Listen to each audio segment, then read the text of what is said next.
Hi, Hythloday. Well, you're right. That did bother me, that video, a lot. I don't really want to have that kind of interchange. If we can't find a better way to interchange, I'm not really into it. And I think that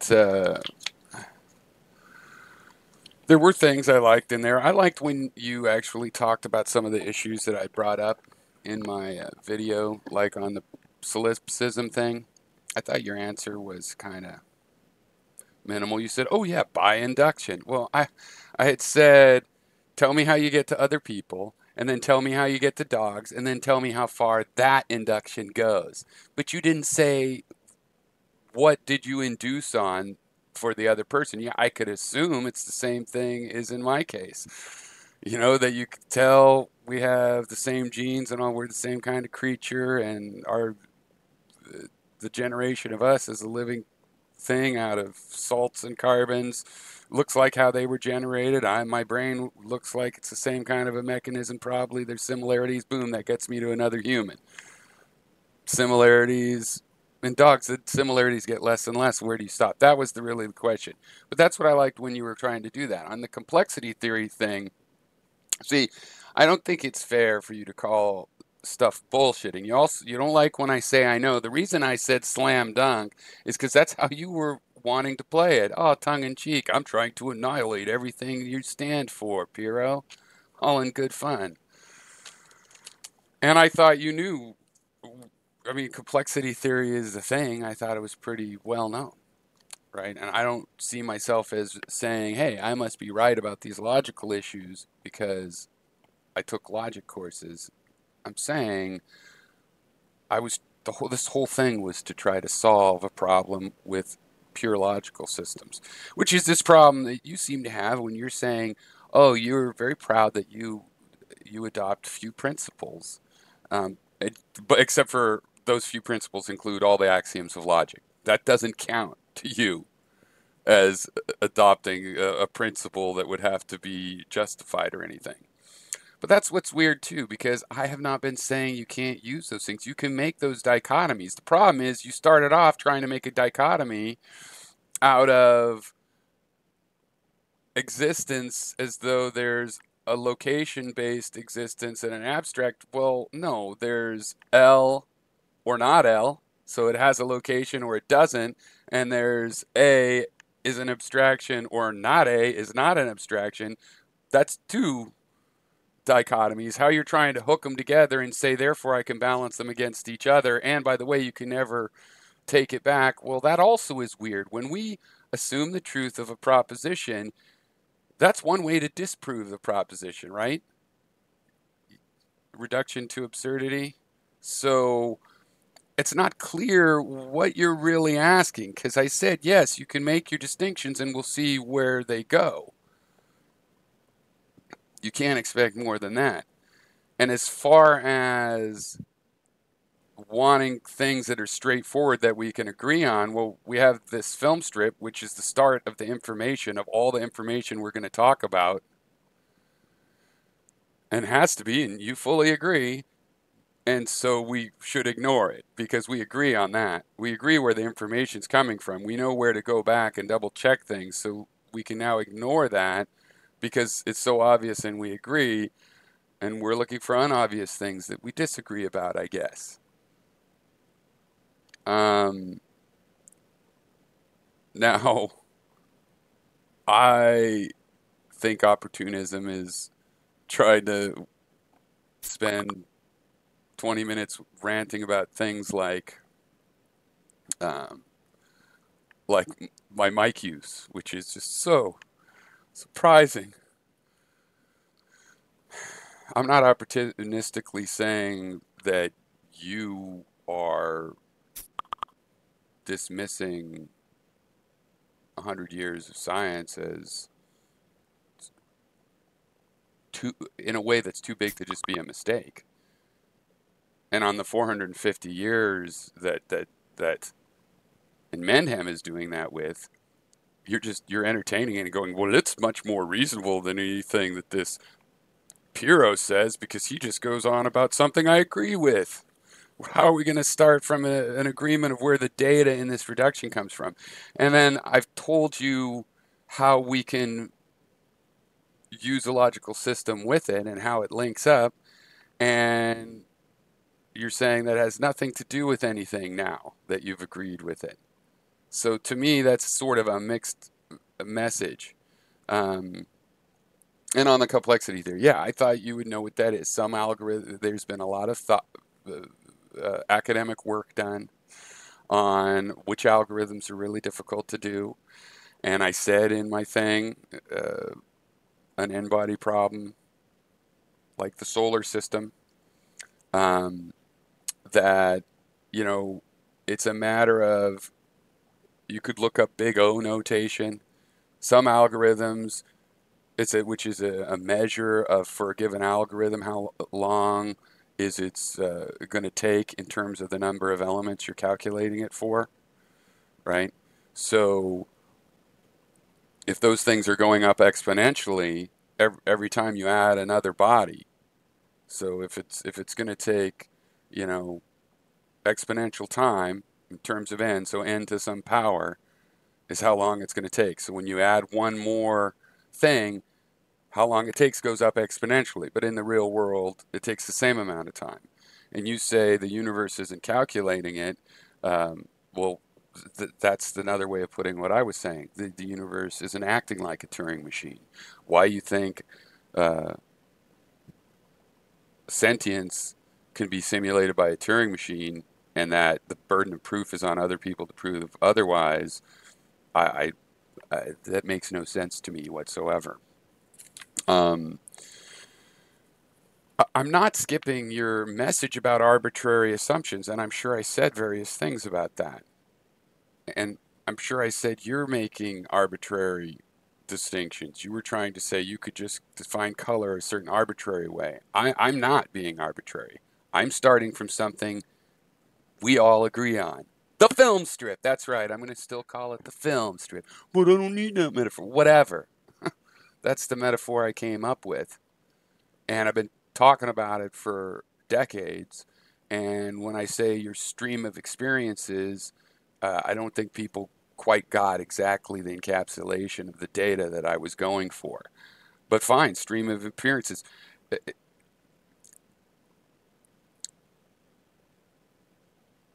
So we both understand that that's where the data is coming from, and I'm saying that's where the argument starts.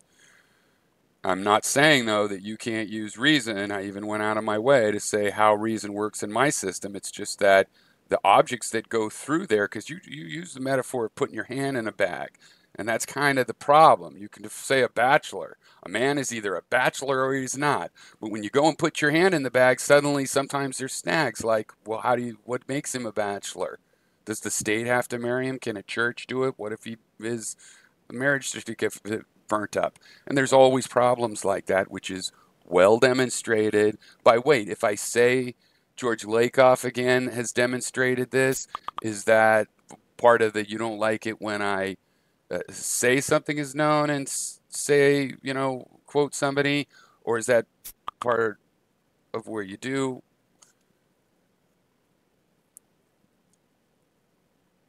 This thing keeps beeping and it's driving me nuts. So laughable. That's why your ideas make no sense. I would say that the universe is doing a calculation. You have a state. I mean, the universe is doing, if the computer's doing a calculation, it's doing it through those physical means, right?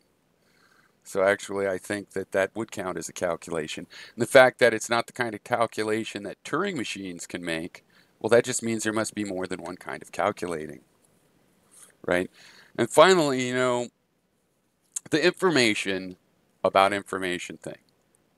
You seem to not understand that this stuff, to me, should be very layered when you are asking me about ontological questions. What exists in your ontology? What are you assuming exists to start off? I'm assuming this data exists that I'm receiving, right? It's information. Why? Because it's the definition. That's where we get the idea. What is information? Bits of that. The fact that not all the bits are the same, and I can spread one bit from another, and when I spread one little bit, that's information. That defines information. It's a theory based on the information in there, that there's more information in the universe than is in this thing.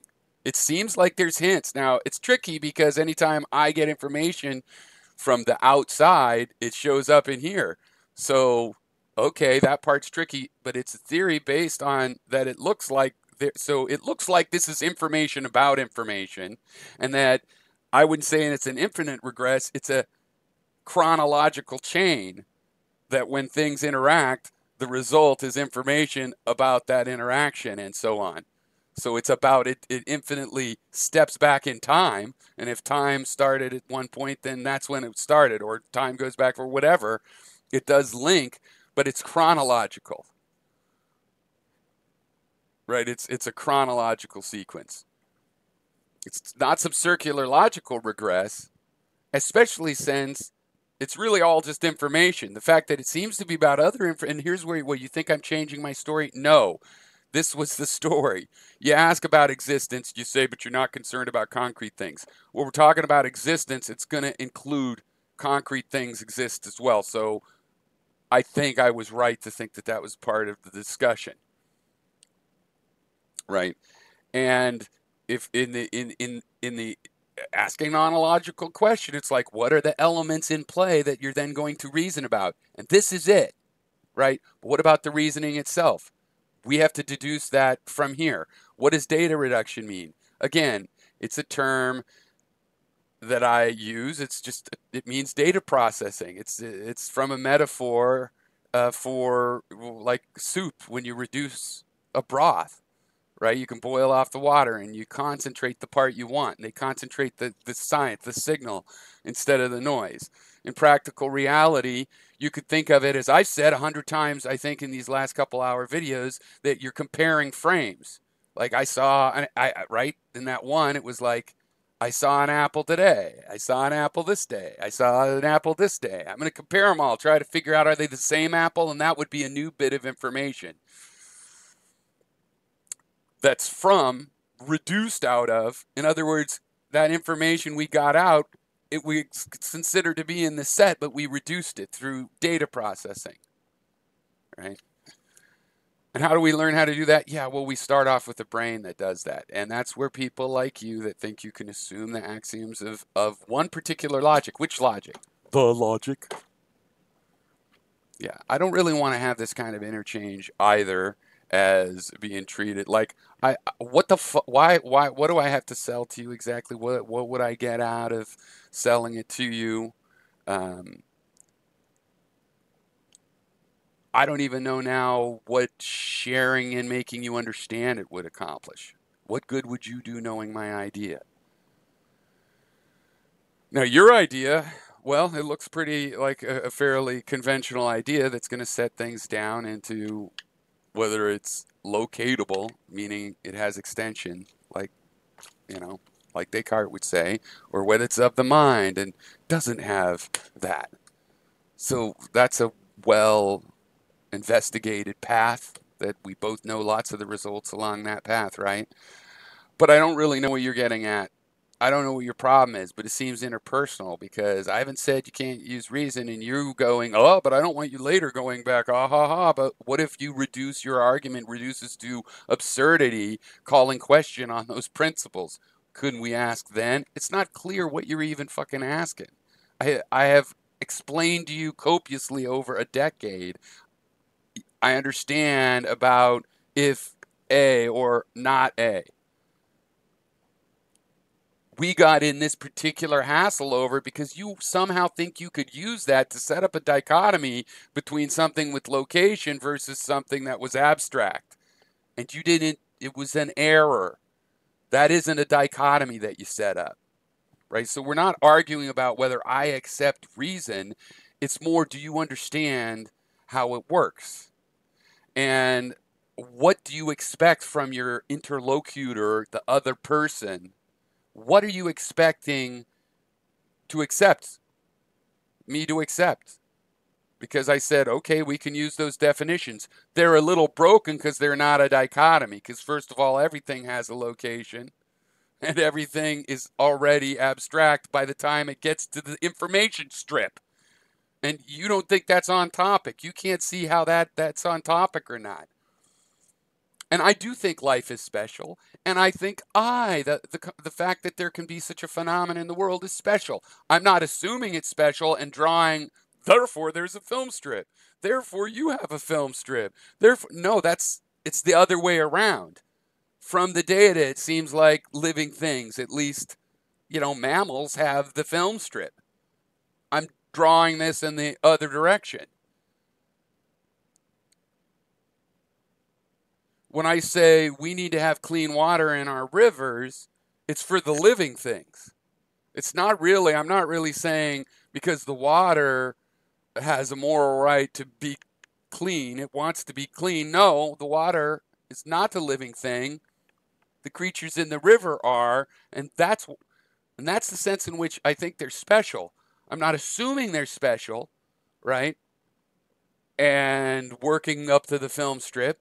It comes from analyzing the data that I have available to me that, from my point of view, living things are worth treating special. And you want to say it's some sort of a gotcha, ha ha. You're the one that doesn't want this non existent concept of I to apply too widely. That makes it seem like you think it's special. The fact of the matter is, and what you're obviously trying to avoid through your little hidey holes where you make no assumptions except for that first order logic is well founded, as we currently understand it, nothing but that, is that the concept of I is well founded. That it's an illusion. It's as well founded as the sun rises. But it's not actually rising. Yeah, that means you had the wrong idea about the sun rising. But the phenomena is still happening. And the phenomena of the I, the id or whatever as well, is in here. Right? The phenomena of the ego is in this film strip all the fucking time. Oh, but it's an illusion. It's not really a free will spirit that goes off and parties with Jesus afterwards. Yeah, I don't think it is. I don't believe in metaphysics. So we obviously had a wrong shared idea of what the ego is, but it doesn't not exist. It's a phenomena. Can't deny that. And you're looking for ways to deny that. And my system brings it right into your face right away. And you're willing to go, okay, well, that's obvious. There is the film strip, but I want to ignore it. Why? Because of all the data, because of that not see part. You want a reason to ignore the stuff that didn't make it into whichever kind of existence you're going to talk about, right? Because you're going to set up a dichotomy where it has location or it is abstract, and that's everything. Well, we don't know that because that's two dichotomies and they aren't each other's negation. So, sorry, having a location is not a negation of being abstract. So, that's that. And if you want to try to talk about this stuff, then I think you should focus on the actual issues told to you. I mean, I did answer your question about arbitrariness. I said you're the one that's trying to be arbitrary. You're trying to set up an arbitrary definition for existence, for the colors of red. Just draw the line. At least you have the line and there's a sharp distinction. And I'm saying, no, draw them all motivated by things you see in the film strip. And you're saying, well, ignore the film strip so that we don't be motivated. I mean, how you think that all goes together makes no sense to me. And yeah, I don't really, I had a different attitude. I much would rather have a discussion with people without the anger and hurt feelings. But it happens in both directions. I've seen people think that they're just making a thing, and it bugs me in both things. And then I've watched my own videos and go, oh, yeah, I said that part. I could see how that would get off on the wrong foot. Or my video to you, I said, don't throw stones from glass houses. That might have been in your mind and, subsequent and stuff. So I get that. But I don't actually want to do that. I don't see how. See, I never thought it was a benefit, except that if that's what it takes to have the conversations, fine. but the conversations are not happening. All that's happening is this kind of thing of like, well, you're so laughable because you don't know how to use a mic, or whatever you were trying to say there, right? Or you're butthurt because I'm bringing up something you're bringing up in your videos all the time, which is how stupid science is the last 100 years. Oh, is that not exactly how you put it? And it just gets all about that. I don't know. Why can't it all be about you actually? Why couldn't that have been an hour about you describing how you act, what that inductive process? Because all you did was say, oh, yeah, I use induction too.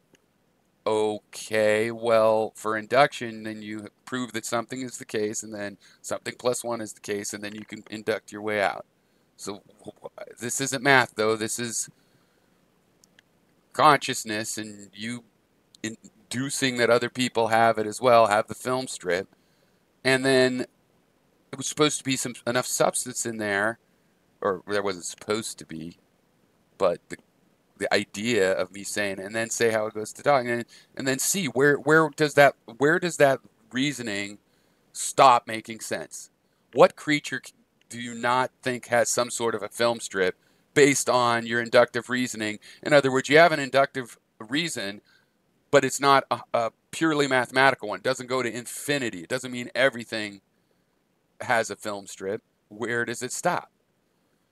I mean, that would have been interesting. The complexity there, you don't have to just go, oh, it's a bullshit. I mean, it's a thing. You could search. You could assume I thought that you'd heard about it. I didn't know if it's just a computer science thing. It's pretty well known stuff. I thought it was a pretty general mathematical thing. It's kind of the overlap, the mathematical computer scientist types, doing proofs with actual based on the Turing machine model, have come up with it, and it's just it's like what cryptography is based on. You know, um, Factoring large primes is one of those things. Now, does nature factor large primes? Uh, well, no, so no problem there. But it does do n-body problems and complex problems. It does do some of the things that. So you could have looked that up and tried to understand that argument, for example, right? And you did talk about the ghost thing, but you just said,